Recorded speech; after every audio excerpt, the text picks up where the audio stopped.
Artificial intelligence is proving to be a revolutionary force in the workplace. Its capacity to transform huge amounts of data and automate repetitive tasks is so far unmatched. Now, its other superpowers, it can streamline hiring and provide data driven insights into employee performance, deliver speedy responses to customer inquiries, personalize marketing campaigns, and even assess and monitor the regulatory compliance. Hello, everyone. Welcome to the Analytics Insight podcast, where we talk about exciting innovations in the tech world. And I'm your host, Priya Dialani. But when you're talking about artificial intelligence, it comes with significant responsibility. AI systems, if they're not carefully designed and implemented, it can perpetuate and even exacerbate biases, leading to unequal outcomes and reinforcing existing inequalities. Now, today we have Lokesh Nigam, CEO and co founder of Konverz.ai, to discuss the journey from bias to balance in building an inclusive AI for the workplace. We will also explore how biases creep into AI systems, the impact of these biases that can have on organizations as well as the employees and individuals working there, and most importantly, how we can create AI that promotes fairness, equity, and inclusion. Hi, Lokesh, how are you doing? Hi Priya, this is great to be here in your show. Very good afternoon. Thank you so much, Lokesh. It's a pleasure to have you with us on our podcast today. And like I said, we will be discussing a lot about AI biases in the workplace and what steps can be taken to ensure more equity and inclusion. But before we dive deeper into those aspects, let's start by telling our listeners more about what exactly is Converse.ai, its specialization, or any particular solution the company is dealing into. Yeah, I think let me just quickly take your listeners through a little bit of background of Converse AI and how we kind of develop the solution. So Converse is essentially a conversational intelligence tool. As the name suggests, Converse AI, and essentially based on psycholinguistics as the background for analysis of human personality, drives, sociability, skills, and emotionality. So, how we use spoken language to kind of determine the aspects of personality and other factors. Converse actually analyzes individuals on more than 120 different parameters, and these parameters are assessed, reported by the mechanism of analyzing spoken language. So for example, right now I'm speaking to you and I'm using certain language, and the way I am essentially constructing the language, constructing my thoughts together, that's resulting into an interpretation that you might already be making based on what I'm speaking. So same, this entire piece of work being done by AI, where it listens through the conversational intelligence and then analyzes the behaviors, skills, etc. And this is a use case, therefore, which can be utilized in both the hiring and development of talent in organizations, which is what we are doing. So there's a little bit of a brief background. Now, just to tell you, the whole science of Converse is based on a lot of deep research, particularly in the area of psycholinguistics, which is, as I said, analysis of language, as also on the work itself. So, how the work is structured in organizations. It's not just about jobs and roles, but also about the way work itself is structured, and what roles people carry out in that work, and what skills they may typically require. So we actually developed two engines in parallel, one on the psycholinguistic side to analyze, and on the other side, the roles, or job fit AI, as we call it, to kind of look at the different aspects of work, different aspect of skills and roles, etc. So that's about Converse, uh, deeply based into behavior science, and behavior science being accelerated by AI. So that's how the solution goes. Yeah. That is pretty impressive and pretty interesting, Lokesh. Thank you for sharing that. And it's more like having a crystal ball which can actually analyze your behavior and help you, guide your behavior and more of a skill set as to which can match in a perfect workplace. So I think that's pretty interesting. Thank you for sharing that. But alongside that, we would also like to know more about yourself, Lokesh. If you can tell us about your journey till date, your role and contribution towards the company, it would be great. Yeah, sure. So, just a quick one on that. I spent a lot of my time in consulting. Essentially, I actually started with Indian Armed Forces. I spent a little while in Indian Navy, had an injury, had to deboard and get out. And after that, I have kind of done an engineering degree and an MBA in HR. And for the last 25 years or so, after a little bit of industry experience, about 3 4 years, the last 22 years, I've been into consulting and consulting clients on different aspects of organization transformation, people and change management, leadership development, and a lot of behavior science work in the last 10 12 years. I am currently also doing my PhD in the same subject from XLRI Jamshedpur, and been deep diving into this area of behavior science, using it for different use cases of organization improvement, for example, process improvement. We have done several assignments and work on in the area of improving processes, improving customer services with behavior science, improvement of techniques of learning. So we developed our own IP around learning as well, which we call hyperlearn. And that technique essentially uses a lot of behavior science to enable learning in the flow of work. And similarly, Converse here, which is also deeply based on behavior science. So that's been the hallmark of our USP as an organization and my capabilities as an individual. Of course, I have intersected into areas of technology and behavior science together to get the best out of the tools and techniques that are available today. And also from the point of view of larger Indian canvas, a lot of times we believe that India is a follower when it comes to developing good technology, good techniques, and good solutions. Of course, we are not into the fundamental AI where we are creating AI or LLM engines, but creating great solutions coming out of India, which are very scientific and based on a lot of research. So that's what I like doing as an individual, contributing in this way to both Indian industry as well as the research, and that's what I'm pursuing continuously. That is pretty impressive, Lokesh. And I think you will really have a deadly combo of technology plus behavioral science. And to be honest, I've been wanting to do a PhD, but I don't know how being a co-founder and a founder of a company are still managing to take out some time to do a PhD. I think that gives a lot of motivation for me to, keep aside my work and probably think about my PhD definitely. Yeah, yeah. I think it's just that it gets a little delayed when you're also Yeah, running a. I definitely I understand. Great. So moving ahead, I think when we're talking about AI bias, I think like the foundation or the crux of AI systems is that they learn from large data sets. And if these data sets reflect historical biases, then AI is likely to replicate them. For example, if a recruitment AI is trained on resumes from a predominantly male workforce, it might learn to favor male candidates and more instilling gender bias in hiring. And similarly, if an AI is used in performance evaluation is trained on biased data, it could unfairly rate employees based on their gender, race, or even other characteristics or skill sets. So, can you please help our listeners understand or highlight more on the issue of AI bias and how it can impact the workplace? Yeah, I think this is a very pertinent question, and I think in current state of the industry and the dynamics, this is the most important issue that we must handle together because with the we have been hearing of this science as a boon or science as a bane. So AI is definitely something that is going to transform both our society as well as industry, and very very meaningfully even the individuals, because individuals are getting augmented, and what work we used to do in 10 days we can do in one now.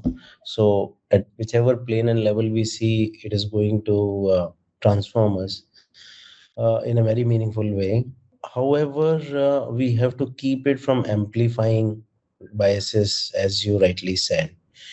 Now, for this, we really need to understand deeply where the bias comes from. The bias actually comes from the human mind. So, is the human mind, which is the birthplace of the bias, the bias doesn't exist outside, or bias doesn't exist in the nature or in the external reality. Bias exists in the human mind. So how do we protect AI from amplifying human bias? How do we make sure that algorithms themselves take care of not being biased towards certain kinds of data sets? And therefore, there are two important issues here. One is the issue of data itself, which should be unbiased, and second is the issue of algorithms, which should have mechanisms to root out bias wherever it exists. Now, human bias is something which is not something that can be fully mitigated. It requires a lot of it may require a lot of work to mitigate human bias. But just to tell you, I don't know if you're following the space very closely. Just today, they launched O1 preview for ChatGPT, which does a lot of it's an advanced reasoning tool. So it's no more just the language generation or generative AI. It is actually going to integrate generative AI with advanced reasoning. And when we talk about reasoning, and it's going to be a game changer, by the way, there are a lot of new applications we'll shortly see based on these particular capabilities of LLMs. And I don't know if you also know that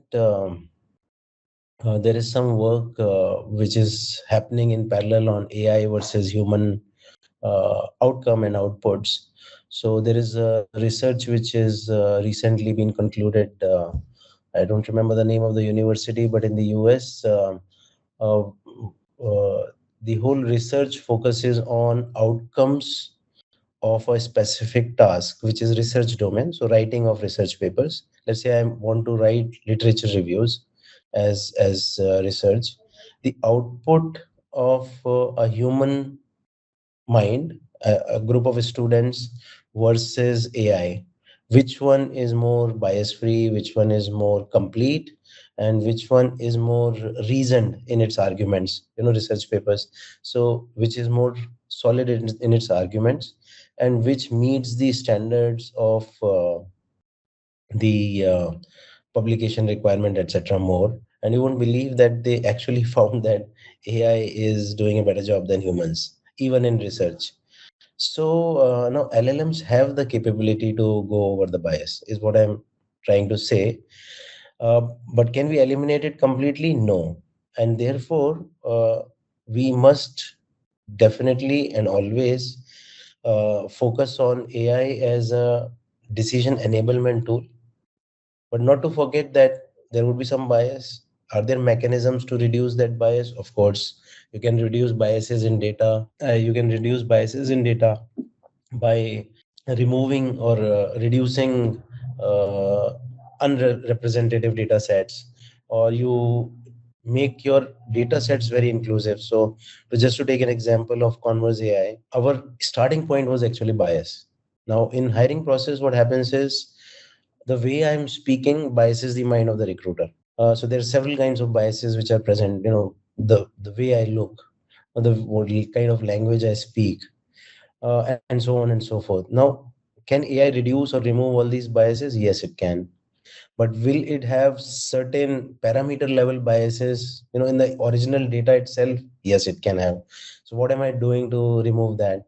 I'm systematically improving the algorithm again and again, and continuously over a period of time. So these are some of the things that we all organizations, whichever uh, proclaim to be working in the domain of AI or AI applications, must definitely do, and improve their measurement, representation, and creeping of any historical biases. So for example, historical biases, the way language is spoken. Good English, I mean, somebody who speaks very good English with very good diction and very well articulated sentences, they creates a bias in the mind of a human, particularly in our region of the world. Is this a bias? Yes. Does it benefit people when they're getting hired? Yes.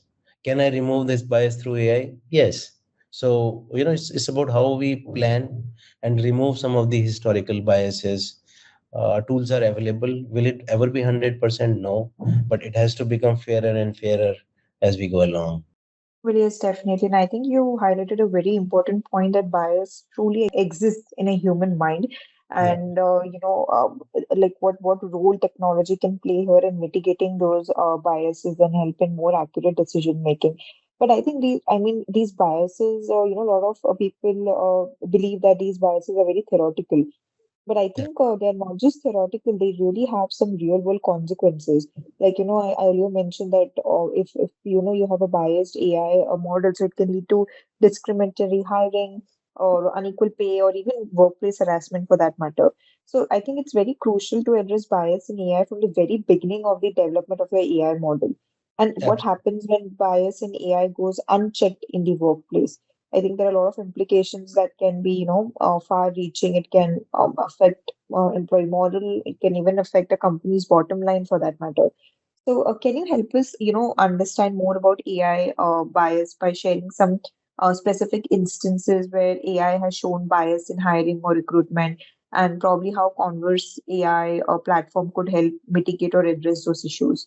Yeah, I think I'll tell you very of elementary AI and Converse. So I'm sure you would be aware of application tracking systems.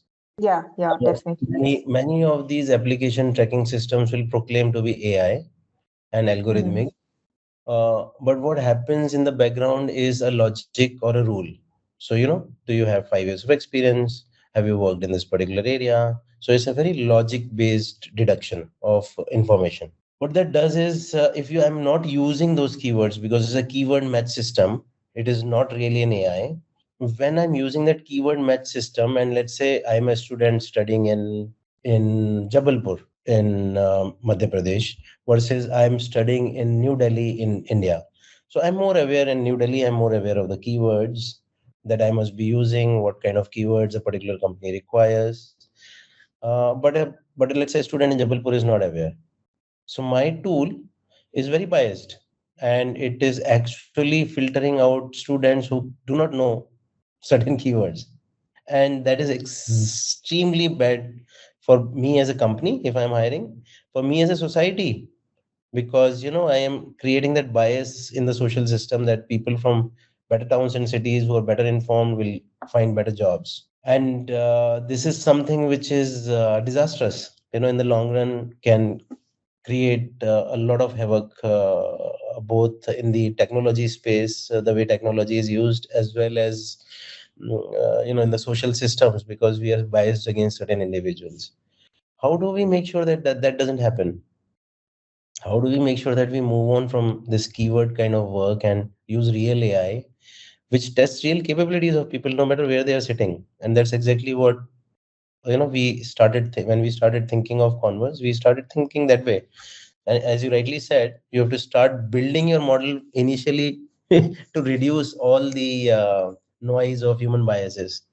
So very from the very beginning, what is the most that is centuries old, or maybe even since the time we actually started being on this earth, the simplest way is conversation. I should be able to analyze a conversation irrespective of which language it is being spoken. I should be able to analyze the conversation irrespective of even the different dialects it is spoken. So English itself can be spoken in various ways, or somebody may be using English, or somebody may be using a mixture of, let's say, their local language and Hindi and English. So multiple languages. So the simplest way to know a person is to engage into conversation and to deduct from that whether, and that is the process of interview anyways, right? It's not that it's something new. uh, that is how interviewers actually interview, with a lot of bias of course. But if I have a mechanism of conversation and analyzing that conversation very objectively through the language construction tools, I would know the person better and I will significantly reduce bias. So some of our clients who were hiring mostly from a particular area, because of the catchment and because of being able to reach out to certain places, versus hiring somebody, let's say in Guwahati in Assam. So that is the kind of shift that we have started experiencing, and I have started seeing, and I really like it because how what it makes it is it makes it so democratic. It makes it unbiased, and models have to be trained right from the beginning. We have to be essentially, as researchers and as so for me in particular, as a researcher and as a creator, how far am I thinking and how deep I am thinking is very, very crucial. That because of what I'm offering, nobody should lose out on their opportunities, and for which what should I take care of. So very initially in the model building process, one must start thinking of this, and not just as a regulatory requirement, which anyway must be very, very well organized, but as a basic sense of responsibility as an entrepreneur, as a business person. That is very, very crucial, because right now you will see a lot of people starting to talk about AI, and a lot of people starting to get into AI as products or services. But we have to remain honest to what we are serving and who we are serving, for sure. Because now, earlier only one recruiter could be biased, but right now, if my system doesn't work well, I am biasing the whole system, across many years, and that creates a havoc. And that is what has been happening. If you closely watch the recruitment space, that is what ATSs have been doing in the last 10 years. Great. Thank you for helping us understand about the implications of these biases at the workplace and how Converse has been helping them address these issues. I think when we're talking about the impact of AI bias in the workplace, I think I also believe that it can also damage a company's reputation. I mean, in Sure. today's socially conscious market, consumers and employees alike kind of expect companies to uphold very high ethical standards. Now, if a company is found to be using biased AI, it could, face backlash from the public and it could harm their trust and credibility as well. So the next question is, how do we move from bias to balance? And I think building an inclusive AI requires a very multifaceted approach that involves both technical as well as organizational strategies. So can you, share some strategies that probably organization can implement at their own level in mitigating these AI biases in the workplace? So uh, the first thing is, if I have to reduce biases in my organization and the way work is being done, first of all, need to make sure that I do not jump to conclusions.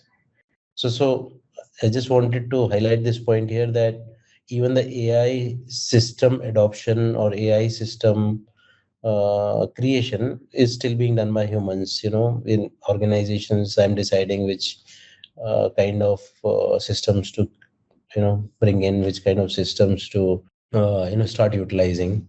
So I think that number one is humans have to be more reflective and more prepared. So they must not jump to conclusions, and at the same time, make sure that uh, whatever data they are. So, alongside bias, there is also this whole problem of data security and personal data security, etc. So I am making sure that the data sets which are being used, the algorithms that are being used, are piloted well before use. So I am making sure that I have tested the use cases of that, and the strategy is based on MVP. Let's say I am implementing a customer service and AI solution for my organization, in which we have a chatbot, we have a conversational intelligence, let's say, and customers are being serviced through that app for certain use cases. So we make sure that you pilot it well. The strategy is to make sure that you have initial data set of success versus failure.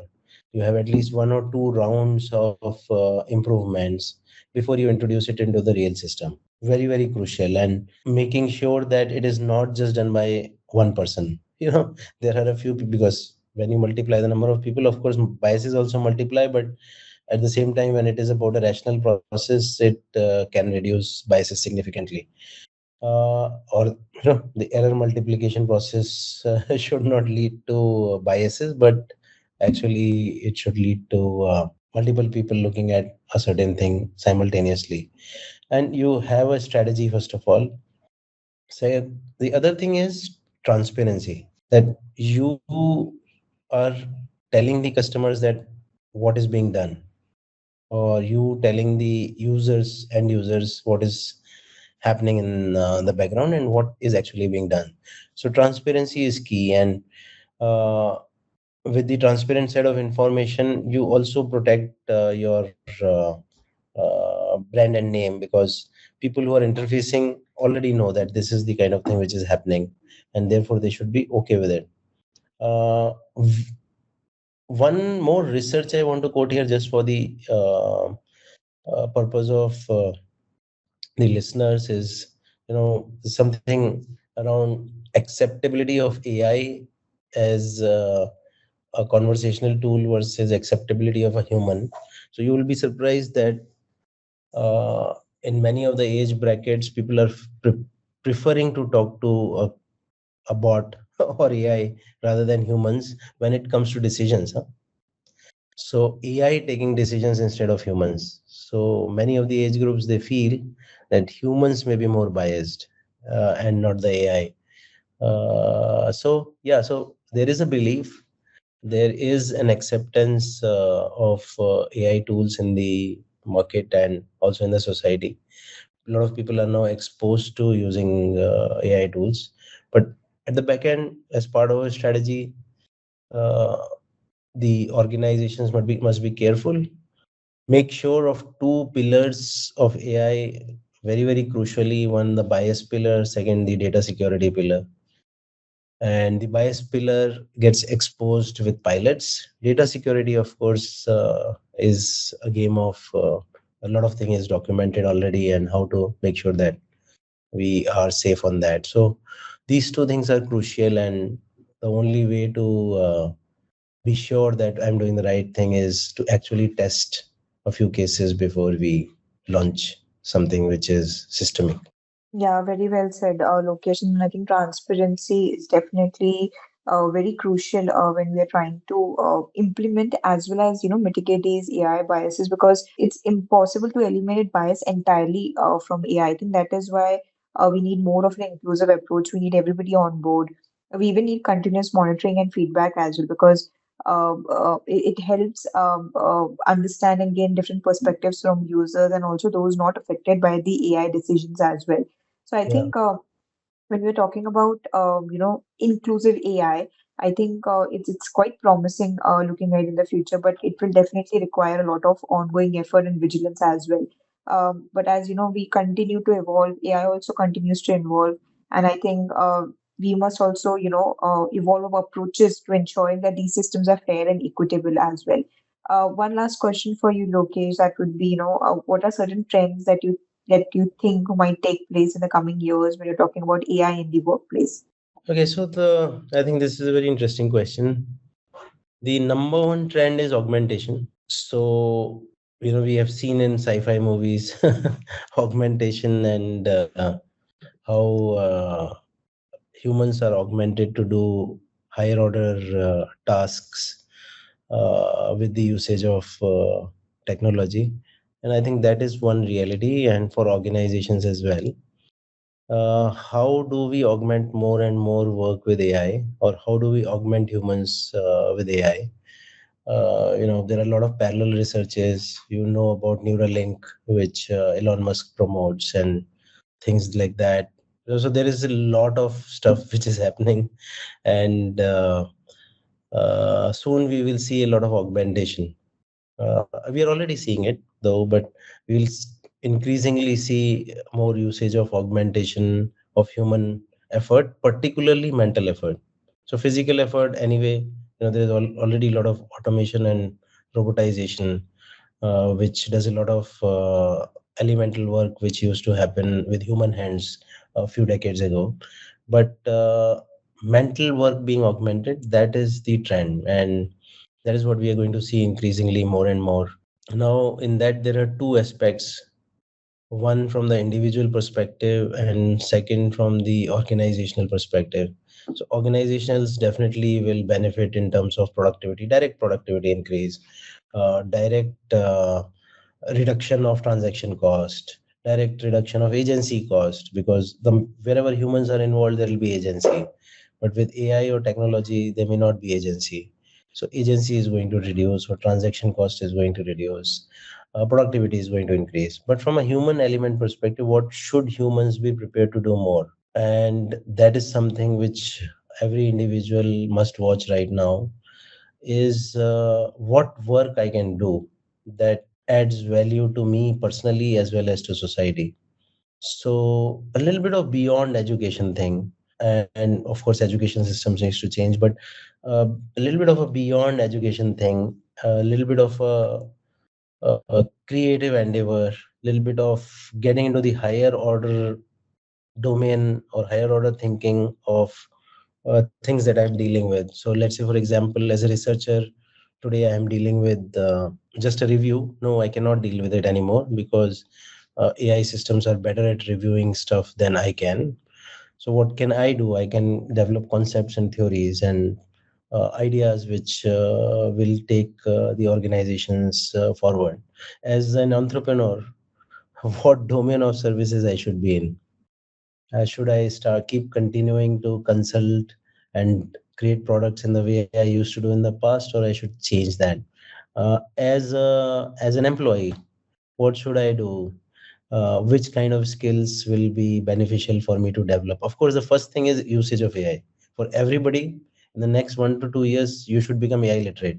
Deep literacy on AI tools and the way they are utilized. So first thing is that. So first thing, build literacy. Second thing is, in your space, find areas where you can really add value, and that's what I feel is some of the things which as trends I observe and things that people need to respond to, so that's my take. Definitely. And I think ultimately building an inclusive AI is not just about technology, it's more about creating a workplace culture that values diversity and inclusion.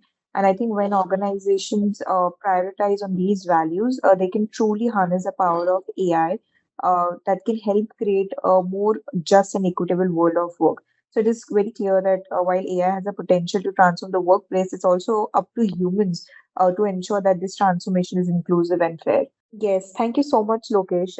It was a pleasure having you with us on our podcast. I think we explored a very different aspect in terms of AI bias and how Converse.ai platform can help mitigate these biases. And I think your insights were quite impressive. Thank you so much, Lokesh. Thanks a lot, Priya. It was great interacting with you too.